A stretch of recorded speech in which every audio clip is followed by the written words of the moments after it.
Hello and welcome back to Hope After. This is a space for couples walking through the impact of pornography, where honesty is welcomed, responsibility is honoured, and restoration is built carefully, not rushed. Today's conversation is an important one because it challenges something many couples quietly believe, that if he just had more willpower, this wouldn't still be happening. So we hear this a lot from both sides, from husbands saying, I just need to try harder, and from wives, if he really loved me, he would stop. And underneath both of those is this idea that willpower should be enough. But what if it's not actually true? What if relying on willpower alone is part of what keeps couples stuck? Jez, when you're in that place trying to stop, what did willpower look like for you?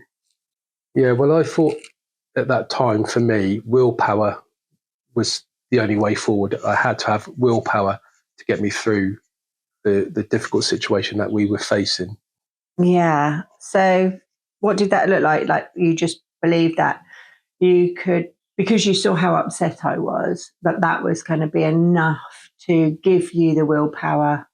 Oh, absolutely, yeah. I think the hardest thing was seeing you, how hurt you were at that initial time. And there's me thinking, I'm going to stop this, but I need a good amount of willpower to be able to do it. And I think back when we first were dealing with all of this, I mean, it was 10 years ago, so there weren't many sort of things around to help. So really all you had to rely on was your willpower. Well, yeah, of course it was. That's genuinely what I thought would put a stop to this. I knew I had the addiction, which I hid from you I actually brought it into our marriage, didn't I? In which I hid. And thankfully you found it.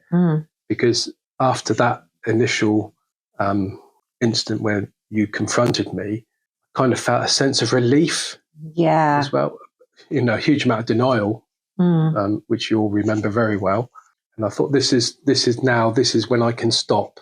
I need to stop, mainly because how hurt you were. But yeah, we just keep going back to this willpower thing, thinking that willpower is going to be enough. Yeah. And did you mean it when you said, I'm definitely going to stop, Joe?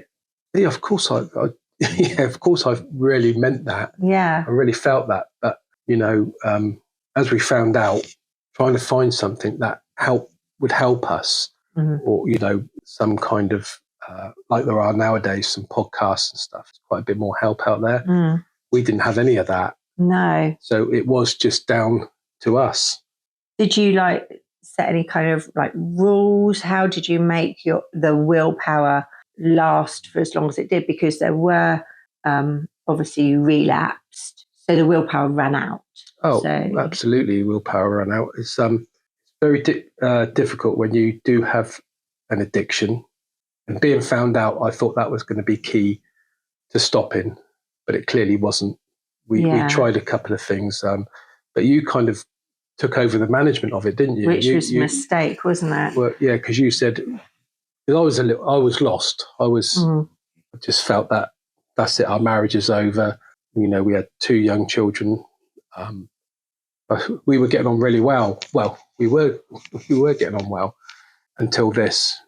Yeah, when you found out, I told myself that I will never use porn again because I had willpower.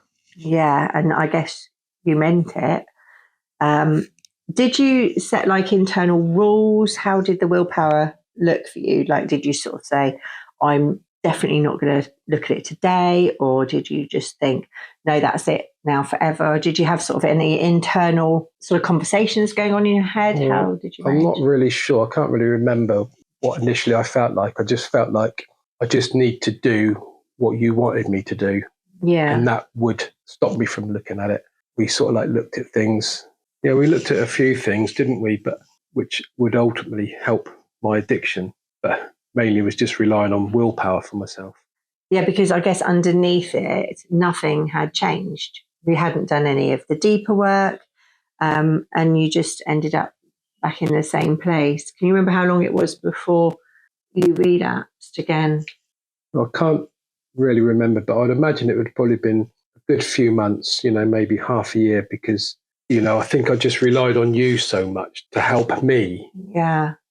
Now knowing that you shouldn't have been doing that, it was me to find my own way. So for women listening, the husband has seen you really upset, wants to change, says he's going to change, and Jez can still picture in his mind me crying and thinking that image and the willpower he had was enough. And so your husband will be looking at you and he will be promising you that he wants to stop the addiction and that he will try his best and that will be enough, that will work. But the reality, Jez, that just can't, willpower doesn't sustain the keeping away from the addiction. No, of course, it wasn't that I didn't care. It's that willpower didn't reach, just didn't reach what we needed it to. And I think that's the part that's often misunderstood, because from the outside, for the woman, it can look like lack of effort. You've promised me that you would stop. You say you want to stop. You saw how upset I was and what this is doing to the marriage. So why aren't you stopping? Why do you relapse? And I think what we've come to understand is this: willpower works really well at the start, at the surface. But addiction and coping behaviours are driven from underneath. So willpower is really, really good and powerful short term at the beginning. It's strongest in moments of clarity, immediately after discovery, or after a conversation, or after a promise. But over time, it fades, especially under stress or tiredness or emotional pressure, because the addiction is there to cover up an emotional pain. It's used as a coping mechanism. So as soon as the old pattern comes back, as soon as whatever it is that's driving the addiction resurfaces, the willpower just diminishes. Jez, what do you think about? Was that the case for you, that willpower worked really well short term and then it kind of disintegrated? I guess, that's probably how you could see it. And I think what had happened is we perhaps became a little bit, not comfortable, I guess it wasn't, because we didn't do any deeper work, did we, at that time? I guess we just kind of brushed under the carpet. I'm looking at you, I'm thinking, she seems to be in a much better place now. And then all of a sudden it happens. We're looking again. You've got those triggers that come in and just go into this relapse again. Yeah. The whole pattern, isn't it? It's just So what, the willpower sort of runs out? Is it like, did you hear something about it being like kind of diminishes over time? Or? Well, it does, yeah. And there's a huge difference between willingness and willpower. Because me, stupidly, I thought willingness was willpower, which I thought at the time was enough. Clearly isn't enough. Yeah, because the other point to mention is it just doesn't address the root cause. Because if pornography has become a way of coping, say with stress or rejection or boredom or just as a habit, then removing it without replacing what it was doing creates a gap. And that gap doesn't stay empty for long. So what we talk about a lot is doing the deeper work, finding out the root cause, and that's hard work, isn't it? But also it's about generating new patterns and new habits and filling that gap so that you're not, stress is still going to come up. If stress was the trigger, you can't go around, you can't expect you're going to spend the rest of your years of avoiding stress. Stress is going to come up. So it's learning how to deal with those things in a different way. And that's going to work alongside willpower and all the other tools that are necessary. Well, I was just going to say quickly, about what you just mentioned about the deeper work. And, you think that this happened 10 years ago. Yeah. When you first found out. It's only just now where we're actually working. If we had this program for us back then, things would have been so much better and easier, because we're finding a new life, a new marriage now, aren't we? Yes, amazing. So, just quickly about the deeper work, that yes, it is hard work, really, really tough. But if you can dig deeper and go through all that work, you'll end up both in a much better place. Yeah, and that's something that we can work through with you together. As part of our Hope After program, is we now have those tools in place for you, so you don't have to spend wasting time trying to figure out what's going to work, what's not going to work, what needs to be done now, and what can wait. And we can help you with that deeper work, discovering what it is and working through it. So the other thing I want to mention is willpower. It doesn't really rebuild you greatly. It kind of isolates you because you're doing it on your own, and it's silent, it's private, it's internal. But the recovery that we recommend, the real recovery, it's not built in isolation. It's something you do together as husband and wife. Yes, there's parts that are just for the wife to do. Yes, there's parts for just the man to do. But this is only going to work really if you're doing it together, if you're working at your marriage together. Lots of programs, they do a whole load of wife healing, a whole load of overcoming addiction for the man. And you kind of go off on your own trajectory and not really know how to bring the marriage back again. And that's something we believe in quite a lot. It's essential for the marriage to really work out.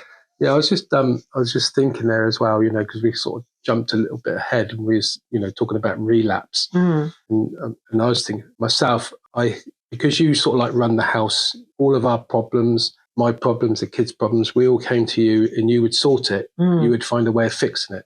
And I really relied on you to fix me. I just wanted to just quickly say about what we did try to do about, remember the no fap. Yeah, and that's something that we will talk about in another episode. Is we did like a 90-day abstinence from watching pornography and masturbation, and that is something that we would advocate to try and reset those patterns in your brain. And we even went on holiday, didn't we? Yeah, we did. No sex on holiday. Oh dear.